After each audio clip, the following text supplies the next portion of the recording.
Hello everyone. आज की class में हम फील्ड इफेक्ट ट्रांजिस्टर का इंट्रोडक्शन देखेंगे।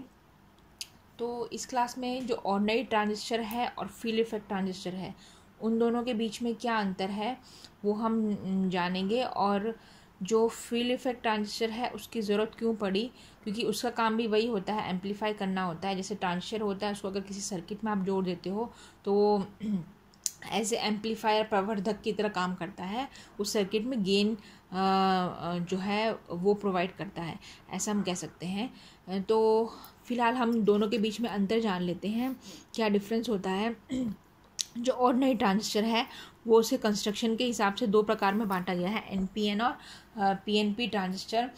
तो जो ऑर्डिनरी ट्रांजिस्टर है उसको कैसे बनाया जाता है, जो एन प्रकार होता है, एन टाइप सेमीकंडक्टर होता है और पी टाइप सेमीकंडक्टर होता है, उसमें या तो हम एन टाइप सेमीकंडक्टर जोड़ दें या पी टाइप सेमीकंडक्टर जोड़ दें। अगर एन टाइप सेमीकंडक्टर जोड़ देते हो पीएन में तो एनपीएन बन जाता है, अगर पी टाइप जोड़ते हो तो पीएनपी बन जाता है। तो इस प्रकार से दो ट्रांजिस्टर बन जाते हैं।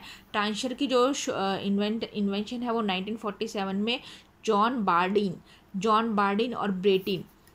बार्डिन और ब्रेटिन के द्वारा दी गई थी।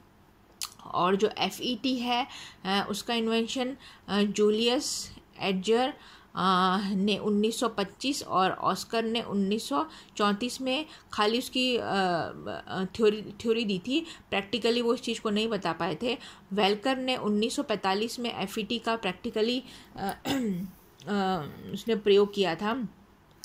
तो जैसे ट्रांजिस्टर है वो कंस्ट्रक्शन के हिसाब से एनपीएन और पीएनपी में उसको हम बांटते हैं, वैसे एफईटी है उसके भी दो प्रकार हैं अकॉर्डिंग टू इट्स कंस्ट्रक्शन, जेएफईटी और मॉसफेट। दोनों के बारे में हम आगे की क्लासेस में डिटेल में पढ़ेंगे। तो एफईटी है दो भाग में, जेएफईटी और इकफेट है ना, जिसको हम मॉसफेट भी कहते हैं, उसमें बांटा गया है। जेएफईटी का फुल फॉर्म होता है J for junction field effect transistor, है ना, जंक्शन फील्ड इफेक्ट ट्रांजिस्टर इसका फुल फॉर्म है। यानी जंक्शन फील्ड इफेक्ट ट्रांजिस्टर यानी संधि क्षेत्र प्रभाव ट्रांजिस्टर। और इकफेट है जिसको हम मॉसफेट भी कहते हैं। इकफेट का फुल फॉर्म होता है insulated gate field effect transistor, या जिसको मॉसफेट कहते हैं metal oxide semiconductor field effect transistor, धातु ऑक्साइड अर्धचालक क्षेत्र प्रभाव ट्रांजिस्टर। तो ये कंस्ट्रक्शन के हिसाब से, संरचना के हिसाब से इसके दो प्रकार में इनको विभाजा गया है। दूसरा अंतर ये है, जो ट्रांजिस्टर है उसका जो हम कंस्ट्रक्ट करते हैं, संरचना करते हैं, तो उसका तीन छड़ हम निकालते हैं, तीन टर्मिनल उसमें होते हैं। एक होता है एमीटर, दूसरा बेस और तीसरा क्या होता है, कलेक्टर होता है। एमीटर उत्सर्जक, बेस आधार और कलेक्टर संग्राहक। तो इनके काम के हिसाब से ही इनका नाम रखा गया है। तो जब इसको हम बनाते हैं ट्रांजिस्टर को, तब इसमें सबसे जो बड़ा रीजन रखा जाता है वो कलेक्टर का रखा जाता है, फिर एमीटर का रखा जाता है, फिर बेस का सबसे कम रीजन रखा जाता है। तो इसका कारण ये है कि कलेक्टर का जो रीजन है सबसे ज़्यादा इसको इसलिए रखा जाता है कि वो ज़्यादा से ज़्यादा जो चार्ज हैं, आवेश हैं, उनको कलेक्ट कर सके, संग्रह कर सके, जो एमीटर के द्वारा उत्सर्जित किए होते हैं, है ना, एमीटर के द्वारा एमिट किए होते हैं। इसीलिए जो कलेक्टर का रीजन है सबसे ज़्यादा रखा जाता है, और इससे हमें ज़्यादा तभी वो जो ट्रांजिस्टर है वो एम्पलीफाई करता है। तो ट्रांजिस्टर शब्द जो है वो ट्रांसफ़र ऑफ रजिस्टर से जो है ट्रांजिस्टर नाम दे दिया गया है। इसमें क्या होता है, रजिस्टर जो प्रतिरोध होता है उसका ट्रांसफ़र होता है ना, इनपुट से आउटपुट। इनपुट में जो रेजिस्टेंस होता है वो कम होता है जब उसको एक्टिव रीजन में रखते हैं, और आउटपुट में जो रेजिस्टेंस होता है वो ज़्यादा होता है। तो इसका एक डिवाइस देखो एक ही है, एक ही चीज़ है, लेकिन उसमें अलग अलग उसको बाइसिंग देके, वोल्टा देके उसका रजिस्टर जो है, प्रतिरोध है, वो हम उसको ट्रांसफ़र कर लेते हैं, इसलिए इसका नाम ट्रांजिस्टर रखा गया है, ट्रांसफ़र ऑफ रजिस्टर, है ना। तो इसमें जैसे ट्रांजिस्टर है वो प्रवर्धक का काम करता है, गेन का काम करता है सर्किट में। तो कलेक्टर रीजन है उसको बड़ा इसलिए रखा जाता है तो कि वो ज़्यादा से ज़्यादा जो कैरियर्स हैं उनको कलेक्ट कर सके। फिर एमिटर का रखा जाता है, फिर बेस का रखा जाता है। दूसरा, जब इसको कंस्ट्रक्ट किया जाता है तब इसमें जो एमिटर होता है, एमिटर रीजन जो सबसे पहला होता है, उसको हैवीली डोप किया जाता है, भारी मादित किया जाता है, ताकि वो ज़्यादा से ज़्यादा जो कैरियर्स हैं उनको उत्सर्जित कर सके। फिर कलेक्टर को किया जाता है, फिर सबसे कम मादित बेस को किया जाता है, ताकि जो एमिटर से जो चार्ज कैरियर्स कलेक्टर के द्वारा, संग्राहक के द्वारा कलेक्ट किए जा रहे हैं, वो बेस से आसानी से पास हो सके, बेस उनको अपने में कंबाइन ना कर सके, है ना, इसलिए बेस को कम मादित किया जाता है। तो इस प्रकार से 3 छड़ें निकाली जाती हैं, एमिटर, बेस और कलेक्टर। तो इनके नाम के हिसाब से ही इनका काम रखा गया है, उत्सर्जक, आधार और संग्राहक। FET में भी फील्ड इफेक्ट ट्रांजिस्टर, क्षेत्र प्रभाव ट्रांजिस्टर में भी 3 छड़ होती हैं, 3 टर्मिनल होती है। एक का गेट होता है, सोर्स होता है, ड्रेन होता है। तो इसमें जो स्रोत होता है वो एमिटर काम करता है, ड्रेन है वो कलेक्टर का काम करता है, गेट है वो बेस का काम करता है ना। तो इस प्रकार से इसको हम कंपेयर कर सकते हैं। बेस, जो ट्रांजिस्टर का बेस है, उसको गेट के साथ कंपेयर कर सकते हैं। एमिटर है उसको स्रोत के साथ कर सकते हैं, कलेक्टर को ड्रेन के साथ उसको हम कंपेयर कर सकते हैं। इसमें भी जो नाम रखा गया है, गेट, द्वार, सोर्स, स्रोत और ड्रेन, निर्गम। तो गेट का क्या, जैसे हमारे घर का गेट होता है जिससे हम घर के अंदर एंट्री करते हैं, वैसे ही FET में जो गेट छड़ होता है, द्वार होता है, द्वार टर्मिनल होता है, उससे क्या होता है, जो आवेश होता है, जो कैरियर्स होते हैं, वो डिवाइस के अंदर, जो FET है उसके अंदर, चैनल के अंदर एंट्री करते हैं। इसलिए उस छड़ का नाम, है ना, उस टर्मिनल का नाम हमने गेट दिया गया है। तो वो टर्मिनल, FET का वो टर्मिनल जिससे जो आवेश हैं, चार्ज कैरियर्स हैं, वो एंट्री करते हैं चैनल के अंदर, उसको हमने गेट नाम दिया है। दूसरा, इसमें सोर्स है। सोर्स क्या करता है, इट इज़ अ सोर्स जो होता है वो जो करंट का फ्लो होता है FET में, वो इस टर्मिनल से होता है, सोर्स के द्वारा होता है, क्योंकि जो करंट इसमें फ्लो होता है वो सोर्स से ड्रेन की तरफ होता है ना, सोर्स से ड्रेन की तरफ होता है। तो सोर्स जो होता है वो जो करंट होता है ना, उस टर्मिनल से उसका इमिशन होता है, तो उसको सोर्स नाम दिया गया है। ड्रेन क्या करता है, जो यहाँ से सोर्स से जो इमिट हुए हैं, जिसको हमने एमिटर के साथ कंपेयर किया है ना, और तो इसमें से जो कैरियर्स हैं, चार्ज कैरियर्स हैं, आवेश हैं, वो इमिट हुए हैं, वो ड्रेन से के टर्मिनल से, ड्रेन वाली जो छड़ होती है उससे बाहर निकलते हैं, इसलिए इसका नाम दिया है ड्रेन, निर्गम मतलब बहना। ड्रेन का मतलब होता है बहना। तो ड्रेन जो छड़ होती है उससे जो कैरियर्स हैं वो बाहर निकल जाते हैं। तो जैसे ही इसका काम है वैसे ही इसका नाम रखा गया है FET में, गेट, सोर्स और ड्रेन। जो ट्रांजिस्टर में है ना, जो ट्रांजिस्टर में एमिटर, बेस और कलेक्टर दिया गया है। अब इनका सिंबल देखते हैं हम। जो ट्रांजिस्टर का सिंबल है NPN जो है, अब इसमें देखेंगे हम, जो करंट का, धारा का फ्लो होता है, भाव होता है, वो P से N की तरफ होता है। तो यहाँ पर जो एरो है वो अंदर की तरफ है, तो PNP ट्रांजिस्टर का जो सिंबल है वो इस तरीके से है। और जो ये एरो है वो एमिटर टर्मिनल है, उसमें हम बनाते हैं, क्योंकि एमिटर जो उत्सर्जन है वहीं से ही जो कैरियर्स है उनका उत्सर्जित होता है और वहीं से धारा का फ्लो होता है। इसलिए हमने जो यहाँ पर जो एमिटर है उसमें हमने यहाँ पर सिंबल एरो इस तरीके से बनाया है। तो P से N है तो PNP ट्रांजिस्टर हो गया, और NPN में बाहर की तरफ होता है, P to N इस प्रकार से, तो NPN में बाहर की तरफ एरो इस प्रकार से होता है। वैसे ही FET में जो गेट, ड्रेन और सोर्स है ना, ड्रेन कलेक्टर का काम करता है, एमिटर सोर्स का काम इस प्रकार से। तो गेट टर्मिनल है, गेट टर्मिनल से जो है जो कैरियर्स हैं, वो चार्जेस हैं, वो द्वार होता है जो चैनल के अंदर जाते हैं। तो यहाँ पर चैनल कौन सा है वो हमें पता लगाना है। तो एरो देखो, एरो अंदर की तरफ है तो P से N की तरफ, तो चैनल यहाँ पर कौन सा होगा, N चैनल होगा। और यहाँ पर जो है बाहर की तरफ है एरो, तो P से N की तरफ करंट का बहाव है, तो ये चैनल कौन सा हुआ, P हुआ, P चैनल हुआ। तो ये N चैनल टाइप हो गया, P चैनल टाइप हो गया। तो इस प्रकार से FET का सिंबल हम इस प्रकार से बना सकते हैं। तो इसमें आप देखोगे, एक ध्यान रखना है आपने कि जब आप ये सिंबल बनाओगे तो एरो जो है ये सर्कल से बाहर आपको दिखाना है, ठीक है। जो ये सर्कल आप बनाओगे, पहले इस प्रकार से आपने 3 छड़ बना देनी है ऐसे। ये गेट की हो गई, ये ड्रेन की हो गई, सोर्स हो गई। फिर जो एरो आप बनाओगे तो सर्कल आप जब बनाओगे उसके बाहर आपको दिखाना है। N के लिए अंदर की तरफ जाएगा, P के लिए बाहर की तरफ जाएगा। तो इस सर्कल से बाहर हमने एरो दिखाना है। तो ये इनके सिंबल हो गए ऑर्डिनरी ट्रांजिस्टर FET का। फिर जो ट्रांजिस्टर का जो वर्किंग है, 3 प्रकार के रीजन होते हैं। ट्रांजिस्टर में 3 जो टर्मिनल होते हैं, एमिटर, बेस और कलेक्टर, उत्सर्जक, आधार और संग्राहक। इसमें से कोई भी एक टर्मिनल, इन तीनों में से कोई भी एक छड़ है, उसको हमें सामान्य जोड़ना होता है, मतलब कॉमन रखना होता है बाकी दो के साथ, है ना। अगर आप बेस को कॉमन रखोगे एमिटर कलेक्टर के साथ तो उसको कॉमन बेस कहा जाएगा। अगर कलेक्टर संग्राहक को एमिटर बेस के साथ कॉमन रखोगे तो उसको कॉमन कलेक्टर कहा जाएगा। अगर एमिटर की जो छड़ है उसको बेस और कलेक्टर के साथ कॉमन जोड़ोगे, है ना, कॉमन रखा जाएगा, तो उसको कॉमन एमिटर कहा जाता है। ठीक है, तो ट्रांजिस्टर का जो कंडीशन होती है, वर्किंग कंडीशन, कार्य जिसमें करता है, तो 3 रीजन में करता है। पहला रीजन एक्टिव रीजन है, जिसमें ट्रांजिस्टर का प्रवर्धक का काम करता है, एम्पलीफायर का काम करता है, और ये ट्रांजिस्टर के करने का क्षेत्र होता है। इसको हम एक्टिव रीजन या सक्रिय क्षेत्र कहते हैं। तो सक्रिय क्षेत्र के लिए हमें क्या करना पड़ता है, अगर हम कॉमन बेस का उदाहरण लेते हैं, तो कॉमन बेस में जो बेस है वो एमिटर और कलेक्टर के साथ कॉमन जोड़ दिया जाता है। तो एमिटर बेस यानी जो इनपुट होता है एमिटर बेस, उसको फॉरवर्ड बाइस, अग्रदिशित बाइस रखना पड़ता है, और जो कलेक्टर बेस होता है उसको पश्चिम दिशित बाइस रखना पड़ता है एक्टिव रीजन के लिए, सक्रिय क्षेत्र में रखने के लिए। इसी प्रकार से जो कट ऑफ है, यानी जो अंतक क्षेत्र है, उसमें जो एमिटर बेस है उसको रिवर्स बाइस रखना पड़ता है, अग्रदिशित बाइस रखना पड़ता है, और कलेक्टर बेस को भी अग्रदिशित बाइस रखना पड़ता है। तो इससे क्या हो जाता है, ट्रांजिस्टर बंद हो जाता है, कट ऑफ हो जाता है, यानी है ना शॉर्ट हो जाता है, है ना। तो इसी प्रकार से तो तीसरा है इसमें सैचुरेशन रीजन, यानी संतृप्त क्षेत्र। इस क्षेत्र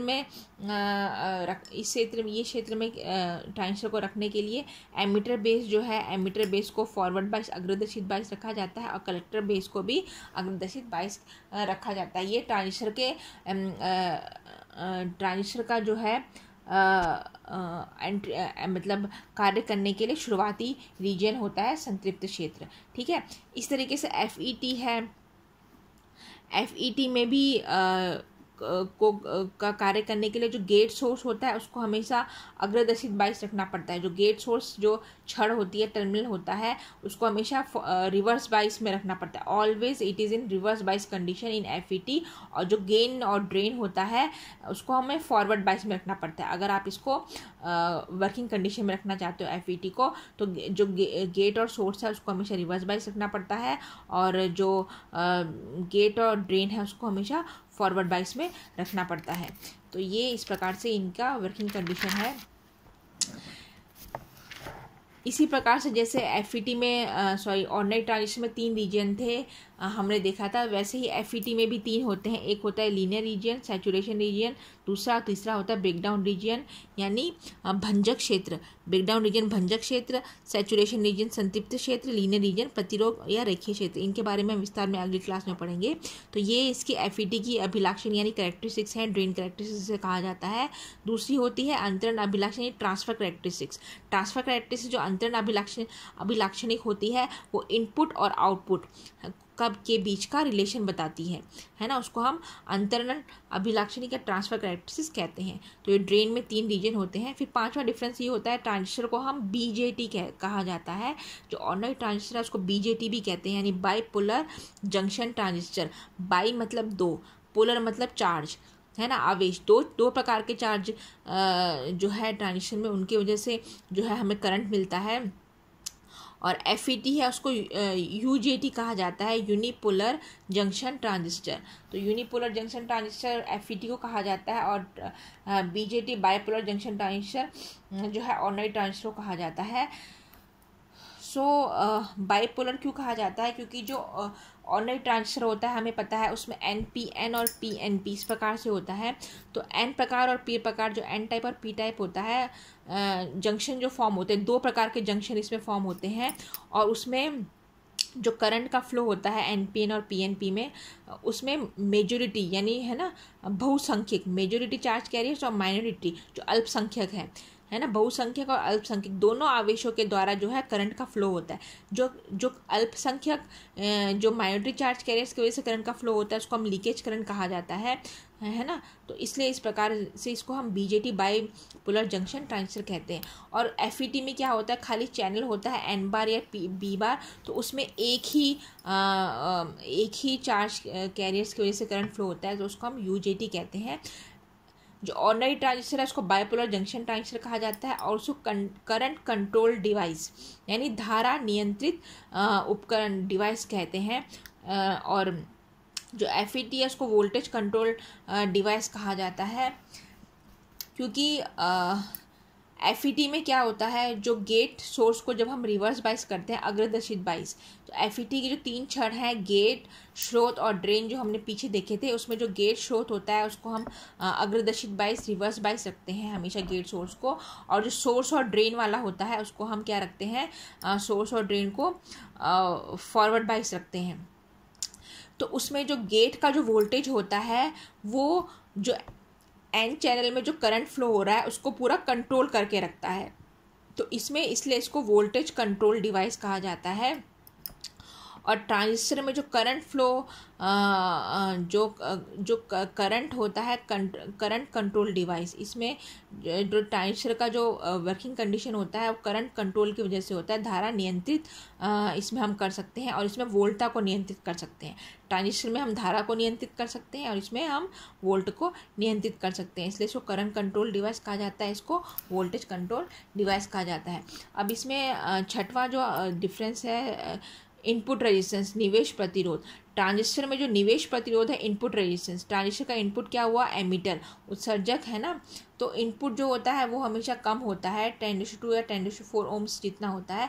लेकिन FET में जो इनपुट क्या है, निवेश क्या है FET का, गेट और सोर्स, तो गेट सोर्स को हम क्या रखते हैं, अग्रदर्शित बाइस रखते हैं, तो अग्रदर्शित बाइस का जो प्रतिरोध होता है वो हमेशा ज़्यादा होता है, इसलिए FET का जो इनपुट रेजिस्टेंस है वो 10:8 और 10:10 बहुत हाई होता है कंपेरेटिव टू ट्रांजिस्टर, क्योंकि ट्रांजिस्टर का जो निवेश होता है उसको हम फॉरवर्ड बाइस रखते हैं, है ना, अग्रदर्शित बाइस रखते हैं, और FET का जो होता है उसको हम पश्चदर्शित बाइस रखते हैं, यानी रिवर्स बाइस में उसको हम रखते हैं, इसलिए इसका जो रेजिस्टेंस होता है FET का वो ज़्यादा होता है।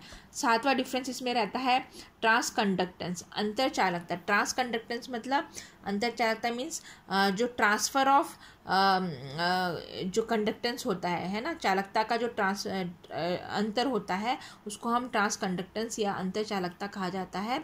तो ट्रांजिस्टर में जो ट्रांस कंडक्टेंस अंतर चालकता होती है वो ज़्यादा होती है, इसका कारण ये है क्योंकि इसमें जो निवेश होता है, इनपुट जो छड़ होती है, टर्मिनल होता है एमीटर वाला, उसको हम हमेशा फॉरवर्ड बाइस में रखते हैं, अग्रदर्शित बाइस रखते हैं, और आउटपुट को हम पश्चदर्शित यानी रिवर्स बाइस में रखते हैं।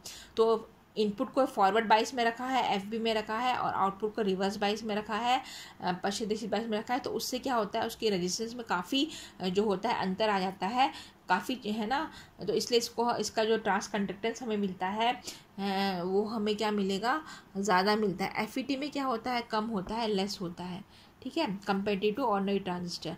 नॉइज़ फैक्टर मीन्स कि आवाज़ कितना करता है, रवगुण जिसको कहते हैं। ट्रांजिस्टर में जो नॉइज़ फैक्टर होता है, आवाज़ जो हमिंग नॉइज़ जिसको हम कहते हैं, जैसे मधुमक्खी की आवाज़ आती है ना, भिन भिन भिन, तो वो आवाज़ ट्रांजिस्टर में ज़्यादा होती है, FET में क्या होती है, कम होती है। ट्रांजिस्टर में नॉइज़ फैक्टर ज़्यादा इसलिए होता है क्योंकि जैसे मैंने पहले बताया, ट्रांजिस्टर को हम क्या कहते हैं, BJT भी कहते हैं, बाइपोलर जंक्शन ट्रांजिस्टर। तो बाई मतलब दोनों, बहुसंख्यक यानी मेजॉरिटी चार्ज कैरियर्स और माइनॉरिटी चार्ज कैरियर्स की वजह से है ना, हमें करंट मिलता है।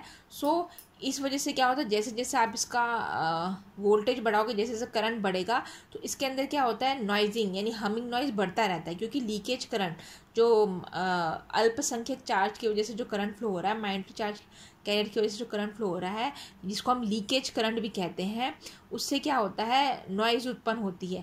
जैसे जैसे इसका आप वोल्टेज बढ़ाओगे तो नॉइज़ फैक्टर भी, जो माइनॉरिटी चार्ज कैरियर करंट भी क्या होगा, इंक्रीज़ होगा।